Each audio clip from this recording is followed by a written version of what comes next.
नमस्कार मंडळी, तुमचं सगळ्यांचं स्वागत आहे माझ्या अस्सल आगरी जेवण ह्या यूट्यूब चॅनेलमध्ये। आणि आजची आपली रेसिपी आहे खाडीच्या कोलंबीचा रस्सा। तर ही बघा, मग बघू शकता मंडळी तुम्ही, ही खाडीची कोलंबी आहे। ही आमच्या ग्रामीण भागात मिळते। आता मी तिला व्यवस्थित साफ करून आणि स्वच्छ धुवून घेणार आहे।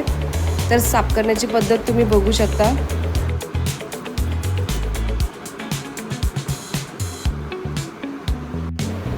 चला मंडळी, आपण रेसिपीला सुरुवात करूया। आधी तेल घ्यायचं पातेल्यात आणि त्याच्यात ठेचलेलं लसूण आणि आलं टाकायचं आणि सोबत एक मिरची टाकायची।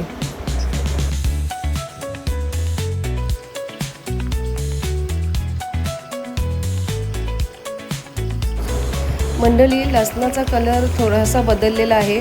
आता आपण त्याच्यात स्पेशल आगरी मसाला, हळद आणि धनेपूड टाकून घेऊ आणि ते व्यवस्थित हलवून मग त्याच्यात कोलंबी टाकून आणि पाणी टाकून शिजवण्यासाठी ठेवूया।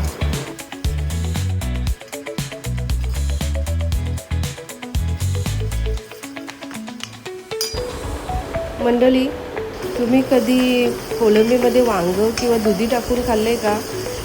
आमच्या पद्धतीने आम्ही बनवताना याच्यामध्ये काहीतरी फळभाजी टाकतो, त्याने कोलंबीची चव अजून वाढते। तर आज मी वांग टाकणार आहे त्याच्यामध्ये। तुम्ही बघू शकता, वांग्याच्या फोडी टाकलेल्या आहेत आणि त्याच्यावर मीठ टाकलं।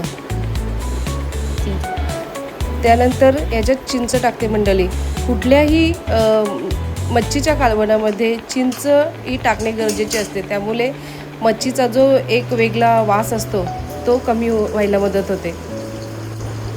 आता इथे मी त्याच्यात कोथिंबीर टाकत आहे आणि पाहू शकता मंडळी, आपली कोलंबी इथे जवळजवळ तयार झालेली आहे। ही कोलंबी तुम्ही भाताबरोबर किंवा भाकरीबरोबर खाऊ शकता, खूप छान लागते।